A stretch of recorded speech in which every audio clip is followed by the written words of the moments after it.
Welcome back to the Two Alphas Talk. Today, we're going to talk to you about firearms and children. Not necessarily the safety precautions. You need to pay attention to those and act accordingly in your own house, whether there's safeguards that you're in your state and all that other registrations and laws and things. We're talking about when do you train a young person. And the reason why I say this, I've seen many videos of young people under 8 years old handling a full-size firearm. And it's dangerous. I understand, people want to instill their children and get them out in firearms, and that's great. Safety first. When I see a 4-foot child trying to shoot an AR and they've now rigged it so that the gun is on top of the kid's shoulder and he's just pulling the trigger, that's not worth anything. That's not worth anything because they're not using the sights. They're not using even the red dots. They're not using any optics or anything. They're just pulling the trigger into the dirt. You want to show a child and bring them up the right way, and you want to start with safety, move into marksmanship principles, and continue from there. Yeah. Go ahead. Well, I was saying, absolutely, I agree. I started shooting when I was 9. My dad took me out with it was a BB gun, a little Daisy BB gun, and I started shooting that. And then once I turned 14, went and got a 22 and started shooting that.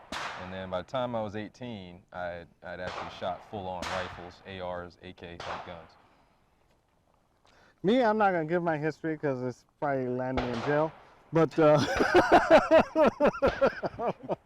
but children, well, everybody say, what's the proper age you can start a child? You need to teach them gun safety at 7 or 8 because that's when they start to memorize stuff. Gun safety is don't touch guns, leave guns alone, get a parent. If you do find one, don't touch one, don't play with it, don't touch, all that other good stuff. Then in between 8, I'd say 13 or so, then you can take them on the range and have them start shoot. They don't need to be shooting a full AK, go buy them a 22 and have them to shoot because they don't have the strength, Right. to be sitting up there doing all this other stuff. And the same with pistols. Buy them a little 22 pistols. You don't want to do that, get a airsoft or CO2 pistol. It still works the same. A pellet gun works the same. The marksmanship is still there. Right. Just the same.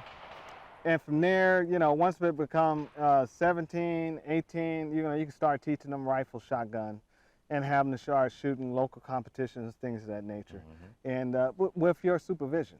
And then they can go from there. If they want to continue with the sport, they can continue with it. If they don't, it's their choice. But when you start to adapt a firearm, say a Glock 19, for example, you put that in the hand of a 5-year-old, and then the 5-year-old can't grip it properly. But what they do is they hold it with one hand and use their finger to fire it the other. That's ridiculous. Yeah, that's ridiculous. That's unsafe. It's unsafe, and Right. I've seen some recoil on some people who are young people, 9, 10 years old, and the gun is flipping into their hands, almost pointing straight back to their face. And it can kill them. And it can. This is what people don't understand. Because if they pull the trigger and the gun's going off here and they pull the trigger again, they're going to blow the brains that person out. is standing behind them. And we saw that in Nevada at the Full Auto place. Right. With the little girl, she killed the dude. She killed the instructor because he didn't know what the fuck he was doing. Right. Excuse me, but man. it's a serious situation. I mean, a a shame. full 9mm just lit him a new ass. Right. And the same, I've seen people with 1911s do the same thing and experience, and they pull the trigger and it comes back and they dome themselves. Right. So, Especially all these guys with the Dremel tools that like to shave off parts of a gun that an engineer put together, but yet you in your basement want to be faster, shave off certain parts of the sear that's needed to make it shoot interrupt faster. the gun to make it shoot faster, and now Right. you got a full automatic into your skull. yeah. Not yeah. pretty. Not pretty, Not at pretty all. at all. So, take caution, take note, and spend a little money if you're going to do your children and get them The taught Ruger safely, 1022 is a great Yeah. rifle to get started with. The 1022 pistol, same thing. The grip's a little bit slimmer, so that a child can get their hand around it under adult supervision, an adult that knows what they're doing, a competent adult. Because I understand, when you get involved in shooting sports, you want to bring your family involved too, but do it safely. I've seen too many incidents they got lucky, and nobody got hurt. It was just luck. And if you're not sure of yourself, take a class. They got instructors that cater to children and that knows how to teach children, and take a class as a family So now you can see what the instructor's teaching, see how the kids reacting. Then now you can take that and mimic and take everybody it on the same back. page. And now you can teach your kids continuously from what you just learned.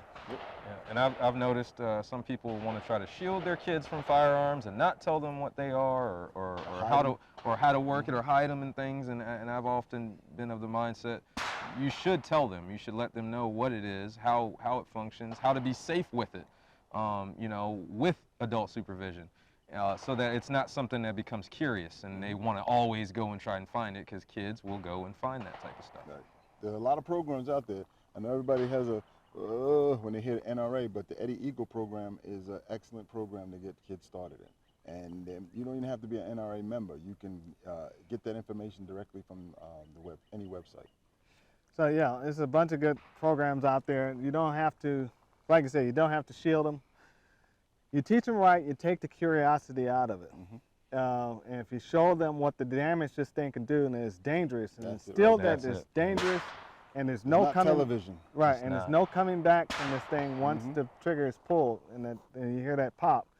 They'll understand to leave it alone. And also too, you know, you have to do some corporal punishment. You know what I'm saying? So you need to understand that too. You know. The television has ruined a lot of people who don't know about firearms. Right. Because now they believe you can get hit in a vest and be okay and come back to work the same day. Or you can get hit in the vest, fall down, find out that the slugs are still in the vest, take the vest off, and then go chase the bad guy again. Peel the Yeah. bullets off the vest.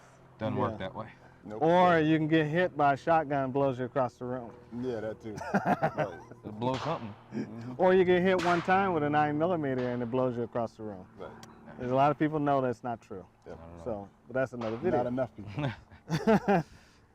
We see you on the range, and if this get pulled off of YouTube, Instagram, we're on Rumble and Parlor Parlor. and Frank.